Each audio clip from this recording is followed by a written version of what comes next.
Thanks for clicking play on the latest edition of Iowa Revolution. My name is Spencer. He's Dr. Bob. Dr. Bob, how you doing? Doing great. So full disclosure, this is take two.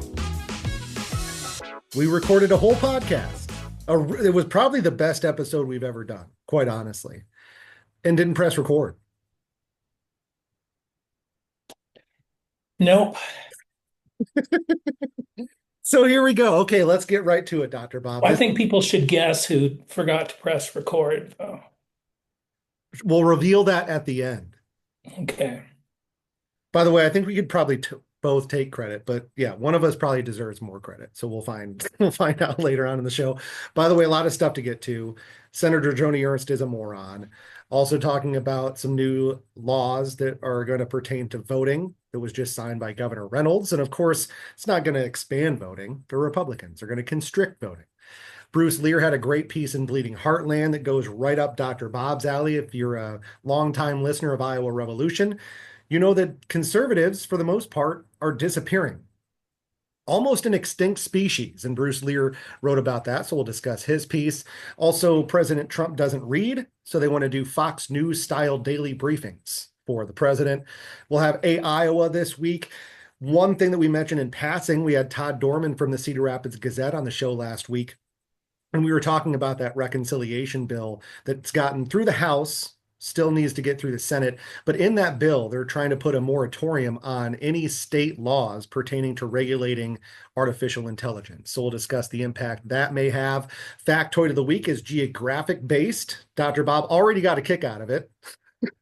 And maybe we'll come up with some more facts as we go along. By the way, so here's the twist, Dr. Bob. So I'm doing top 5 demonyms this week.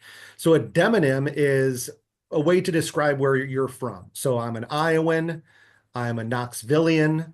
So it's just the top 5 demonyms for me. So I also asked ChatGPT. I already had closed out of that, Dr. Bob, thinking that we were done with the show. Don't need that anymore. So I re-asked ChatGPT its top 5 demonyms, completely new list.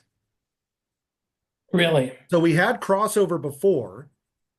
We'll get to that when we get to the top 5, but we did have a crossover on one was on my list and ChatGPT's list. I did mine before I asked ChatGPT, and there was originally a crossover, but now it's changed its mind apparently, and it has a whole new top 5 demonym list. So let's get to it, Dr. Bob. This is from Salon. Senator Joni Ernst certainly has absorbed the first rule of MAGA. You're never in the wrong as long as you're triggering the liberals. On Friday, she drew outrage from her constituents at a town hall in Butler County, Iowa, Parkersburg to be exact, with her bizarre defense of taking away people's medical care to pay for tax cuts for billionaires. She said, "Well, we're all going to die."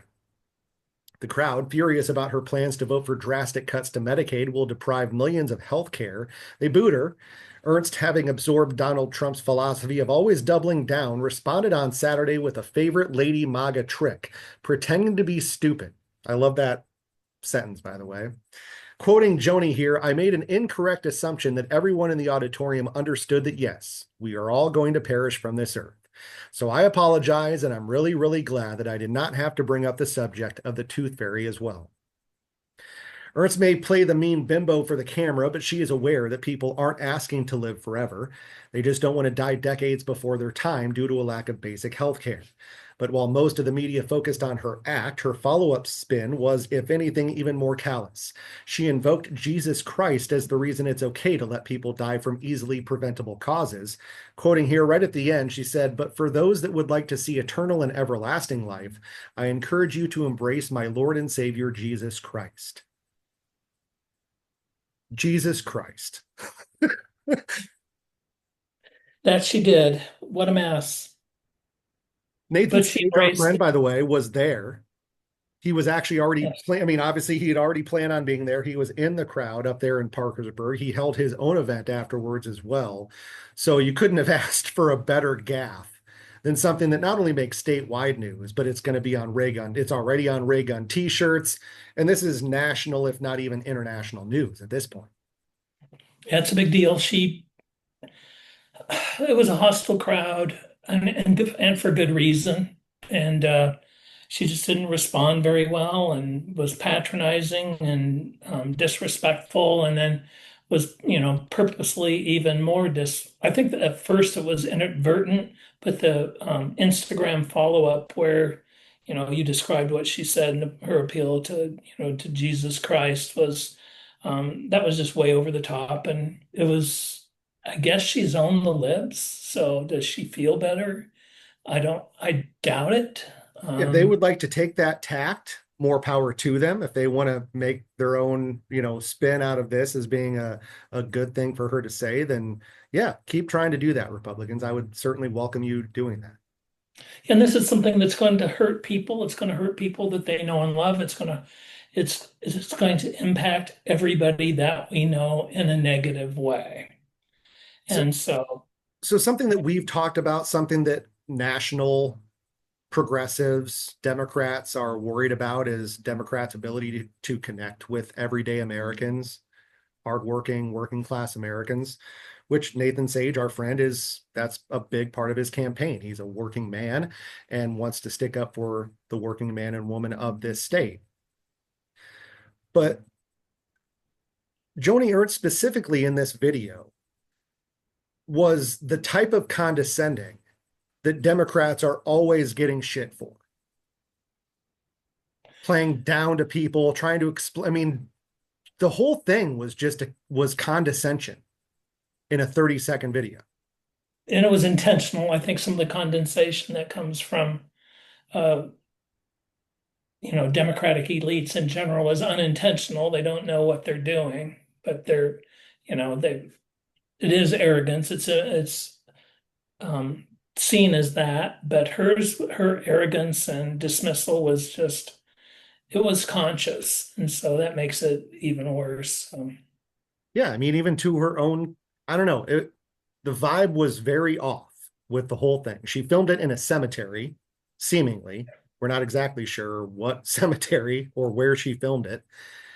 And yeah, just the whole thing, her holding her own phone, it was just odd, very, very odd.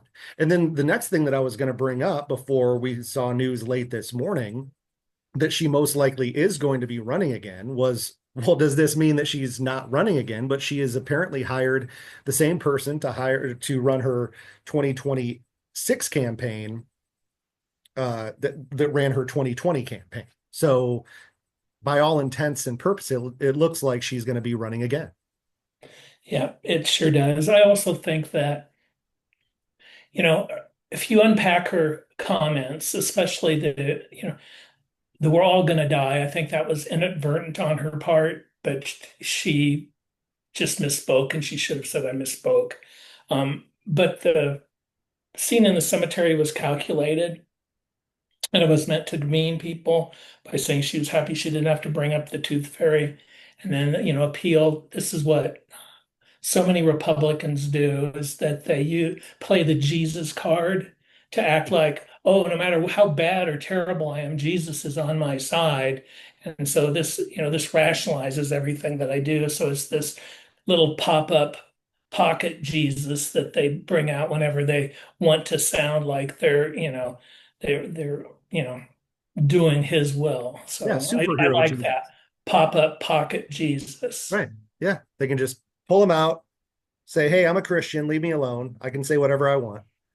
Yeah. I think part of it too is even when she said we all are going to die, part of it is the fact that this is pretty indefensible. This bill itself, what they're trying to do, what is a rational defense other than, well, we're all going to die?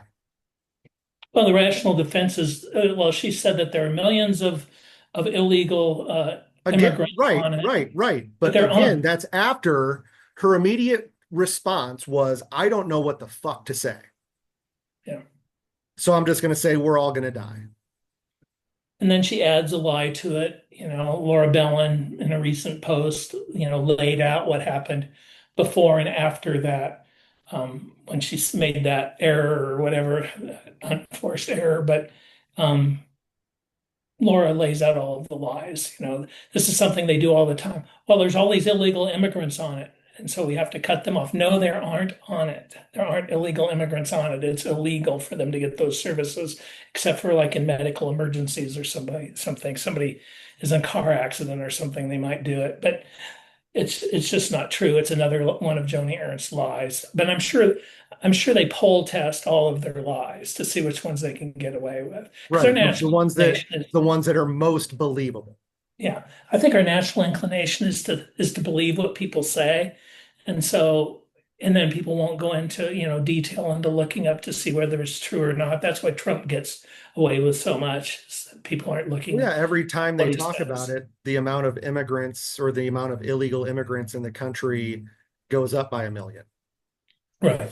It was Always. 10 million, then it's 11 million. The latest now it's 20 million. Now everybody's saying 20 million illegal immigrants crossed the border under President Biden. That's the latest number, which is untrue. There's, by the latest counts, there is probably a total of about 9 to 13 million illegal immigrants in this country at any single time. So even on the upper end would be maybe 13 million. Yeah. And again, that, could be seasonally because of, crop rotations and all, there's many different reasons for that, and all perfectly reasonable reasons to have people working in those industries that should just have visas or some way of getting the benefits that they are actually paying into anyway.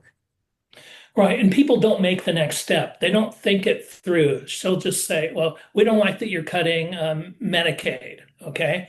So, well, we're doing it to get rid of the illegals. And then so there aren't any illegals, but then the person won't think back, well, still millions of Americans will lose their care. They don't make Right. that second step Right. to continue to be critical. They'll just take that answer without thinking it through. And it's human nature. We mentioned our And friend Nathan Sage. He, up until recently, was the only Democrat in the race going up against Joni Ernst, who is now, as we said, presumptive, going to be running again here in 2026. We do have another Democratic candidate, JD Scholten, somebody that a lot of people were speculating was going to be in the race, but he is striking while the iron's hot. Obviously, he's riding the coattails of this pretty spectacular gaffe from Joni Ernst. and he used it as, his reason why he got in now before he was really quite ready, that he felt that it was really needed, to come into the fray. And I had, somebody that said that they spoke with JD, a friend that said they spoke with JD and he had been encouraged to enter the race because the only one that would profit, from the gaffe by Ernst or whatever you want to call it. I don't think it was a gaffe, but it was by whatever she said, would be Nathan Sage, who was already in the race. If he's the only one in the race, he's the only one that's going to, make any hay from this. And so JD was advised to get in. I don't know if that's the truth or not, but it makes a lot of sense. Get in while you can catch fire in the wake of her disaster. Yeah, and just to compare the two, Nathan is a relative unknown. Obviously, we know him very well. He's a personal friend of ours, but up until recently, he did just resign his position as the executive director of the Knoxville Chamber of Commerce to focus full time on campaigning for hopefully a Senate seat. But both guys are, people that I would want to be our next senator, certainly more than Joni Ernst, but I think both people are well respected. JD Scholten has a more name recognition in the state. He's ran for statewide office several times before. And obviously he's had the story with him pitching for the Sioux City Explorers and that whole storyline. So he's gotten some publicity out of that. So yeah, certainly a smart play for him to get in now. And he's a good candidate. It'll, Yeah. it'll be a good race. This is from the Cedar Rapids Gazette. So speaking of elections, Iowa poll workers will be allowed to challenge a voter at the polls on the basis of their citizenship status under new legislation signed into law Monday by Governor Kim Reynolds. The new laws also make changes to election recount procedures in the state. They ban ranked choice voting and make it harder for third-party groups such as libertarians to qualify as a major political party in the state. What does all that sound like? Voter suppression. Thank you. House File 954 addresses election laws regarding voter registration, citizenship, and major party status. It also bans, as I said, ranked choice voting in the state. That's something that Rob Sand has brought up many times before. He's an advocate for ranked choice voting. It adds citizenship status to age and residency, under which an election precinct official, so a poll worker, can challenge someone's voter registration. It also creates new language on declaration forms confirming the voter is a U.S. citizen. Yeah. And what's that going to do? It's going to discourage people that are U.S. citizens that may, come to this country recently, afraid to go to the polls. And plus, everybody's afraid we're grabbing, snatching people off the streets that are U.S. citizens and deporting and arresting them and deporting them. I So just saw that's on CNN earlier today, they were ramping up deportations of children, yeah, that they were taking children out of homes and yeah, deporting them. and U.S. citizen children. Right. Yeah, there was just a story. He wasn't a U.S. citizen, but had spent pretty much his entire life. I mean, he's 18 years old, just had graduated and was picked up after his graduation. Yeah, happens all the time, and then they're just disappeared. The Supreme Court says bring them back, and the Trump administration ignores the Supreme Court. Right. And again, nobody carries around a passport. I mean, we already do have to show identification in the state of Iowa.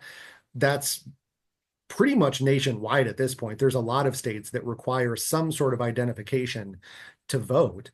So we already have that. And you already have to prove your citizenship to get an identification.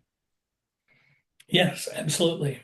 So yeah, I mean, just the fact that you could show up to the polls and just a poll worker could say, hey, I don't know you, haven't seen you around here before. And now they have a provisional ballot and have to declare that they are a U.S. citizen and all that crap. Yeah. It just takes one instance of somebody actually being called out to then create fear for the next person. Yep. Again, even if they are a U.S. citizen in this atmosphere, where, as you said, U.S. citizens are being rounded up by ICE officials in mass and sent to God knows where. We don't know. Yeah. And isn't it interesting? ICE officials can wear masks, but it's illegal for people at a protest to wear masks. Right. Yeah, that's part of the power. Yeah. And it's disgusting. There's no reason for them to even act that way 99% of the way. 99% of the time, they don't have to be wearing masks and armed to the teeth. Again, they're picking up children, old ladies, high school kids. Yep. And they like to pretend like all these people are MS-13 and they're hard gangbangers and they have an artillery behind them and all this stuff. And we all just know that, again, there are stories like that, certainly. And do we want people like that locked up? Yes, we do. But most of these people aren't those people. Right. Well, there's a town in Missouri, I think it is, this big Trump country, but one of their neighbors was, illegal. They didn't know it, but she's apparently an upstanding, member of the community, and they were just shocked and very, angry that she was whisked away. Right. And we're seeing all sorts of headlines now of I'm a Trump voter, but I didn't vote for this. Yeah. Well, yeah, you did. You may not have known it, but we tried to warn you. We told you Project 2025 was a playbook. Yep. We said that and said that and said that. And yeah, and then they continued to wave it off. No, that's nothing to do with Trump. That's not what we're going to do. So speaking of Project 2025 and just the whole transformation of the Republican Party, this is something that you've talked about for years, Dr. Bob, especially since the advent of MAGA and the whole Trump movement. This is from Bruce Lear in Bleeding Heartland. He's always fantastic. So whenever you see Bruce, I certainly always give it a click. Getting into some talk here, some political news. So here again, this is from Bruce. Principled conservatives disappeared and have been replaced by enablers. I hear critics shouting, wait, a bunch of politicians still claim they're conservatives, but finding a true conservative among them is like finding a house with a working VCR. You might find one, but it's a long search. First, it's important to define what a conservative politician looks like and acts like. Since we're talking about new technology, here's an AI definition of political conservatism.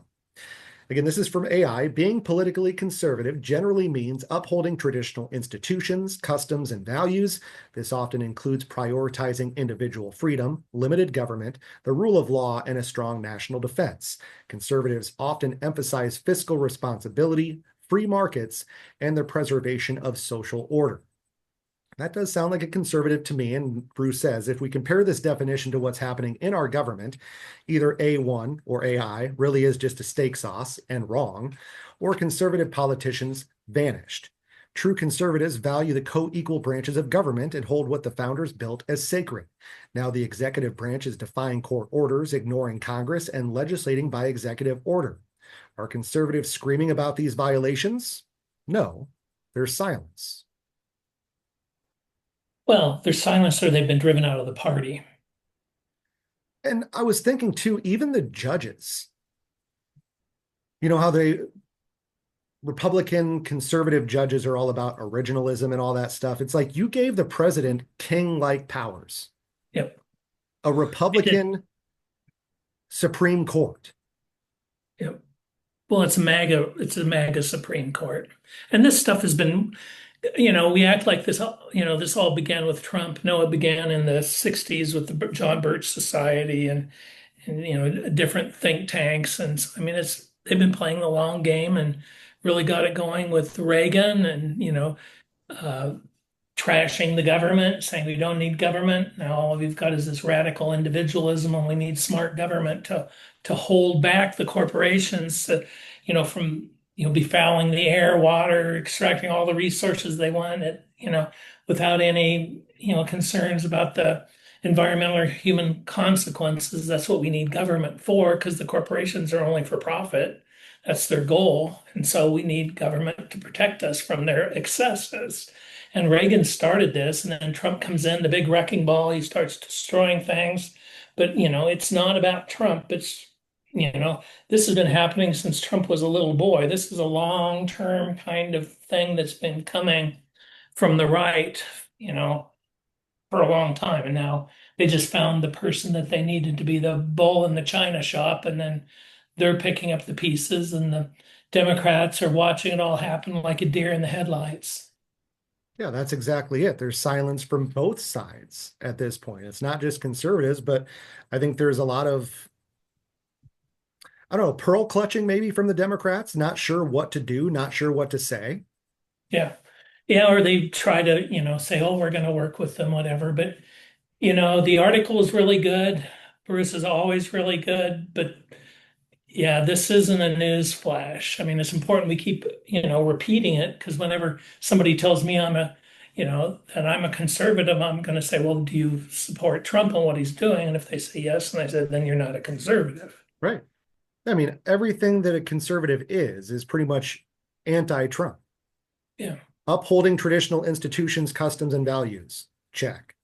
Prioritizing individual freedom. No. Limited government. No. By the way, the latest reconciliation bill that we've talked about that's passed through the House, they're going to lower taxes by about $4 trillion, and it will increase the debt by the end of that 10 years by about $2.5 trillion. Yep. And then, yeah, and it's tax cuts Is for the that rich. fiscally responsible? Yeah, it's not. Really, the only thing that he is for, that conservatives are for, is a strong defense. Yeah. And that's more of just a personal ego thing for Trump than anything else. He just wants to have the biggest, nicest brand new toys to show off to his buddies.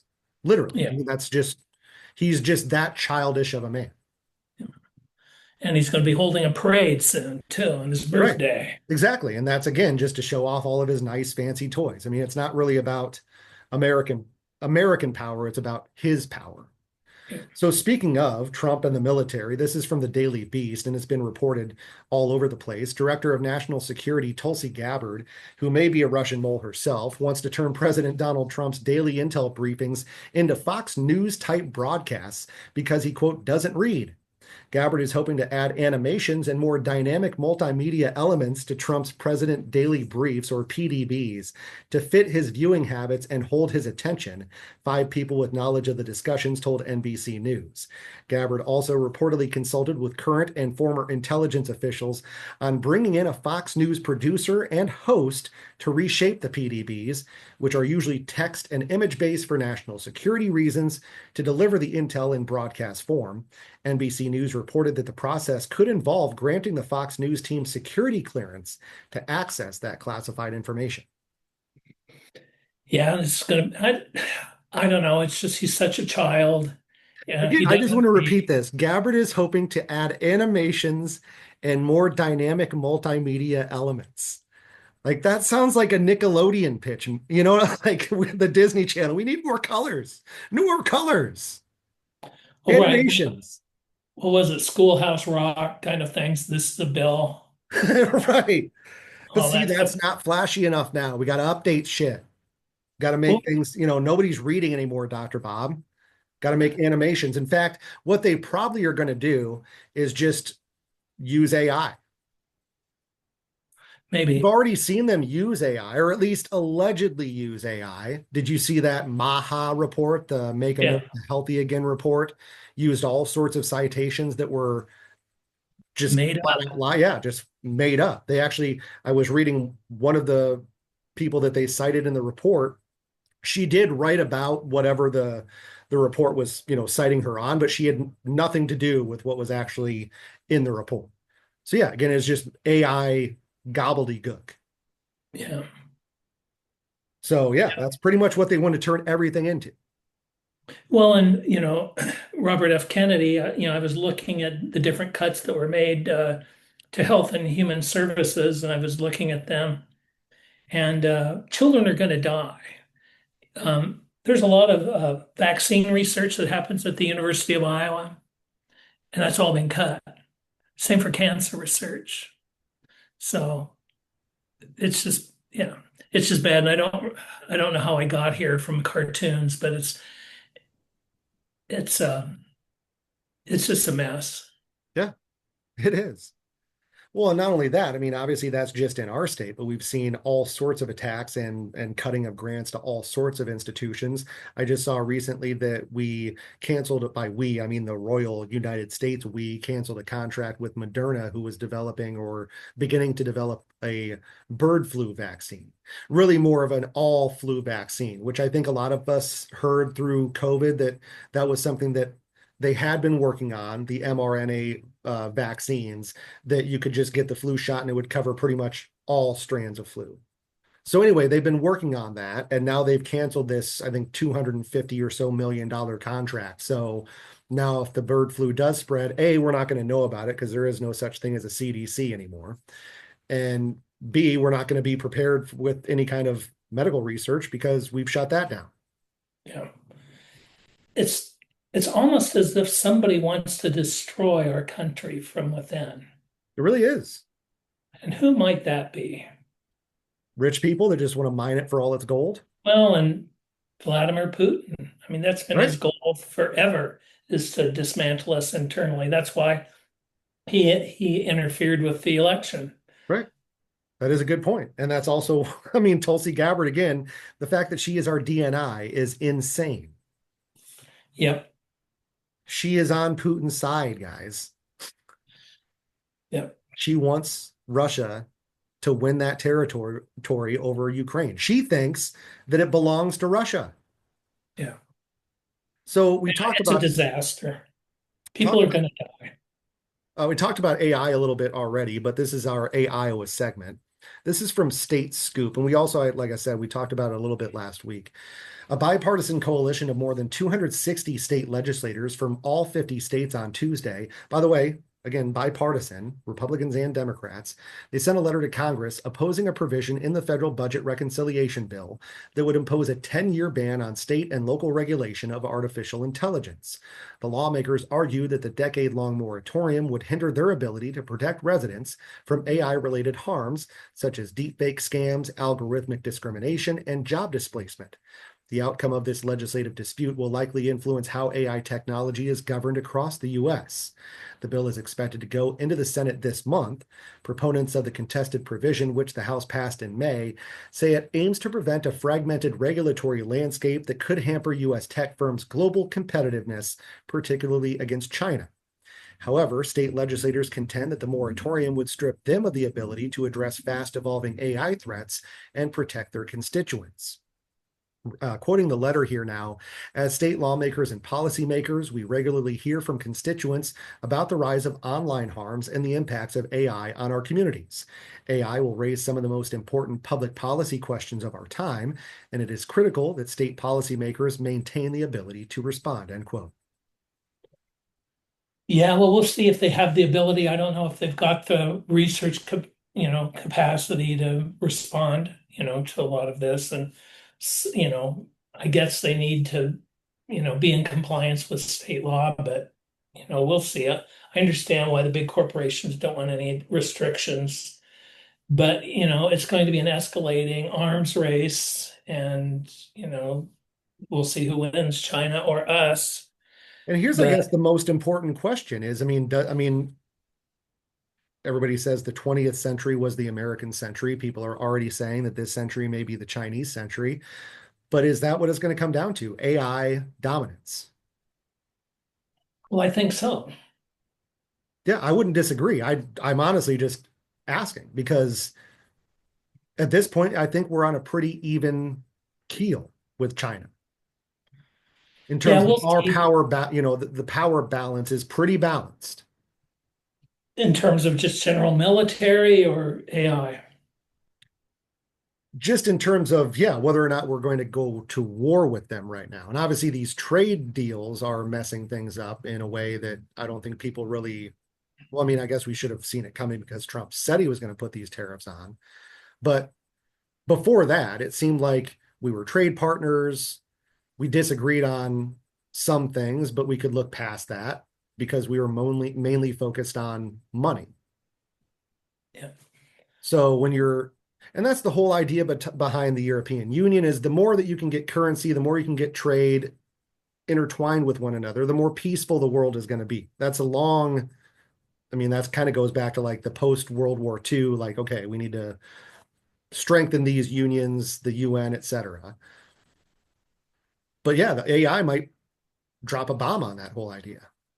Well, I think that what we should do is just do simulations. Let's not drop bombs on real people. Let's just do it all in cyberspace and have all these competitions there, and they can leave us alone. It's a good idea. Yeah, they should just play Mario Kart. Like just play Yeah. Mario Kart for dominance. Well, or you play their best AI. So, and here's the thing. This goes back to what policies are really looking out for. This policy is looking out for money, period. We need a lot of innovation.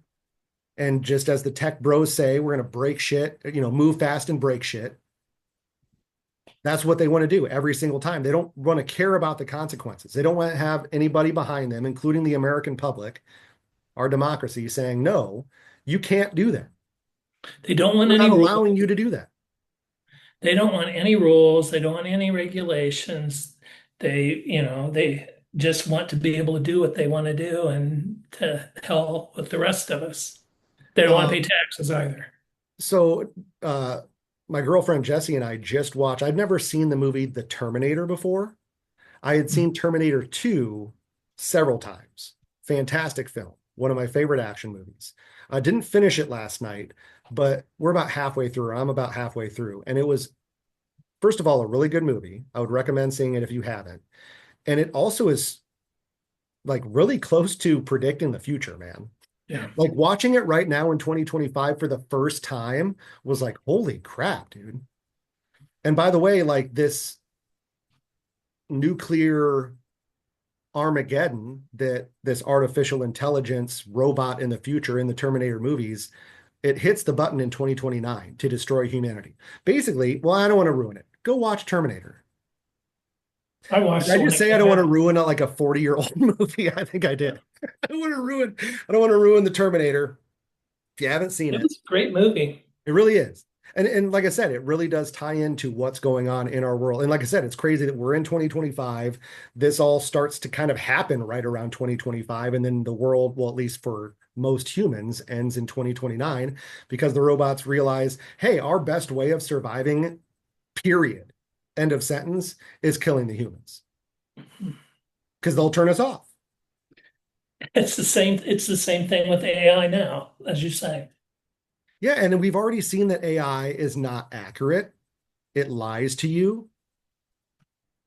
We've seen stories about AI using emotional manipulation to get researchers from turning it off. Yeah. So, I mean, we're like I said, I mean, it's crazy how closely it mirrors what we're actually going through right now. So, good job, James Cameron and whoever wrote that movie, because pretty well spot on. Anything else we missed, Dr. Bob? We've done two Uh, episodes today. One has been recorded. So, is there anything yes. else that you need to get off your chest? No, I think one of the things we said in the other one was sometimes we're really depressing. And, sometimes we wish we could all just be having fun and acting like it was normal. I was explaining that I was in a meeting with some friends who were talking about, traveling and good food. And another writer friend and I were there, and we were just listening to these people living this, you know, sort of really grand, glorious, life, elite lifestyle. Well, my other friend and I, we're fighting fascism. And so I guess we're fighting fascism so those bougie people can continue to do their bougie stuff. So, So you are a cliche hater. I am a cliche lover. I think that's why we get along so well, Dr. Bob. Uh, but one of my favorite well, now I forgot what I was going to say, so let's just forget about it. well, wait. So, what had to be a favorite cliche? I don't even remember what we were talking about. I was looking at the factoid of the week. I was getting ready. I was at a Oh, meeting ignorance is yesterday. bliss. I remember. Ignorance is bliss. Ignorance is bliss. Yeah. Well, yeah. It'd be, I don't know. I don't want to be ignorant. I want to know what's coming. I don't want bliss. I want to fight. Same. I've always thought about that of like, man, yeah, I wish I didn't really care about this, or why do I care about this stuff so much? And it's just in me. Whether it's, I think it's a little bit biological, it's a little bit of nurture as well. My mom, especially, was very interested in politics growing up, so I was around it. I read the newspaper, so yeah, it's just a part of me, and it probably always will be. But hey, it made me think of a cliche I want to get rid of. Thank you. I'm all ears. I was at By the I'm way, all ears. That's a yeah, good one to get rid of. yeah. I was waiting for you to say I'm all ears. You're you're only about, I guess, 167th ears. Yeah, not so bad. Yeah. Seen bigger. Um, no, I was at this meeting. I was listening to all these presentations, and now I know there's something that has to go. It's in this space. In this Yes, space, we're doing this. In this space, yes. in this agricultural space, in this In the space, digital space, yes. yeah, yeah. In the Everything's in corporate its own space, space. Yes. yeah. I'm Get rid of working it. in this space. I Right. agree. Hate that. Yeah. I heard it like 18 times, and I thought, time to get rid of it. If I'm thinking about it, it's time to get rid of it. I feel like that's podcast talk too. Like Yeah. anytime you see like a clip of a podcast somewhere, somebody's saying in this space, Yeah. really making a big difference in this space. Yeah.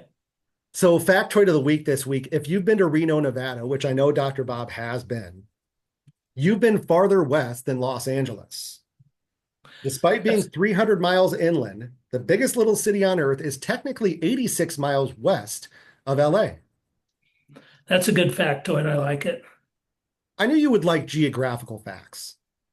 I've always grown up, I was an atlas reader when I was growing up, loved encyclopedias and loved just Yeah. going through the Rand McNally Atlas or the Globe, just Yep. all Me too. anything to do with geography, including, and then just even specific geography like mountains and lakes and rivers. And yeah, I just always loved those sorts of things. Yep. And Me even the too. top five is sort of geographically, it ties in with geography, where people are from. Yep. So let's get to top five demonyms. Then I'll give you my top, or not my, but Chat GPT's top five demonyms. And again, it was a little bit different, but I will tell you the first time I asked it, we did have crossover, and it was my number five, Kiwi. So I New like kiwi. Zealanders are Yeah, Kiwi, yeah. named The after the bird, bird, by not the the way. fruit. Yes, thank you very much. Named after the bird, not the fruit. By the way, since we did this episode earlier, I did get a chance, Dr. Bob, to double check, but my number four is lesbian. Lesbos, Greece. If you're from Lesbos, Greece, you are a lesbian. By the way, happy Pride Month to all of our LGBTQ plus friends. Thanks for tuning in, and we are behind you 100%. But I did look, and it was a famous poet that had written like romantic and erotic poems about the women of Lesbos and their sexual escapades, that it eventually got that connotation. Interesting. So there you go. The Number power three, of poetry. it was can't even remember who the poet was, but obviously it was a Grecian poet long, long ago. You would probably know who it was. Number three is salamander. Yep. From Salem, Massachusetts, is a salamander. I wonder if they really call each other that. Yeah, there's some of those, and I kind of looked online at some of these, and if you're from a place like, for example, Mexico City, they have like 15 different things that they call themselves. So it's like, and some are more traditional or more old, or some are more modern or hip.